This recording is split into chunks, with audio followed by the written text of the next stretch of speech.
ଜୟ ଗୁରୁ। ନାରୀର ନୀତି 51 ବାଣୀ। ନ କରିବା ଦାବିରେ। ଶ୍ରୀ ଶ୍ରୀ ଠାକୁରଙ୍କ ଚରଣରେ ମୋର ପ୍ରଣାମ। ଶ୍ରୀ ଶ୍ରୀ ଲକ୍ଷ୍ମୀ ମାଙ୍କ ଚରଣରେ ମୋର ପ୍ରଣାମ। ଆଜିର ଆଚାର୍ଯ୍ୟଙ୍କ ଚରଣରେ ମୋର ପ୍ରଣାମ। ମୁଁ ଆଜି ଶ୍ରୀ ଶ୍ରୀ ଠାକୁରଙ୍କ ଇଷ୍ଟ ପ୍ରସଙ୍ଗର ପ୍ରଥମ ଖଣ୍ଡରୁ କିଛି କହି ଆପଣମାନଙ୍କ ଆଗରେ ନାରୀର ନୀତି କହିବି। ପରମ ପିତାଙ୍କ ଦୟାରୁ ଆମ ଭିତରେ ବିଶ୍ୱାସ ବୋଲି ଗୋଟିଏ ବସ୍ତୁ ଅଛି।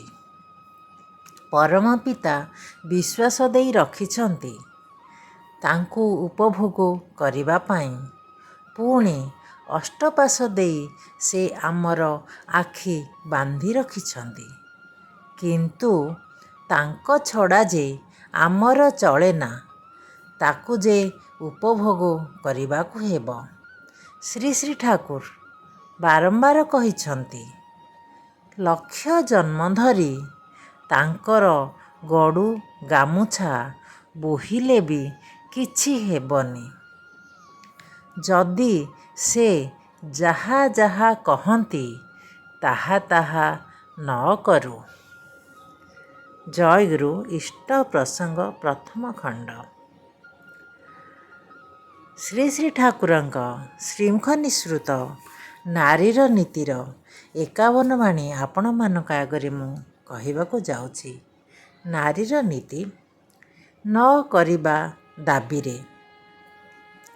କାହାର ପ୍ରତି କିଛି ନ କରି ଯେଉଁଥିରେ ମଣିଷ ସ୍ୱସ୍ତି, ଶାନ୍ତି ଓ ଆନନ୍ଦ ପାଏ, ଏ ପ୍ରକାରର ଆପଣାର ବୋଲି ଭାବି ଦାବି କର ନାହିଁ, ପାଇବ ନାହିଁ, ବରଂ ଲାଞ୍ଛିତ ହେବ। ପୁଣି ଥରେ, ନ କରିବା ଦାବିରେ। କାହାରି ପ୍ରତି କିଛି ନ କରି ଯେଉଁଥିରେ ମଣିଷ ସ୍ୱସ୍ତି, ଶାନ୍ତି ଓ ଆନନ୍ଦ ପାଏ, ଏ ପ୍ରକାରର ଆପଣାର ବୋଲି ଭାବି ଦାବି କର ନାହିଁ, ପାଇବ ନାହିଁ, ବରଂ ଲାଞ୍ଛିତ ହେବ। ଜୟ ଗୁରୁ।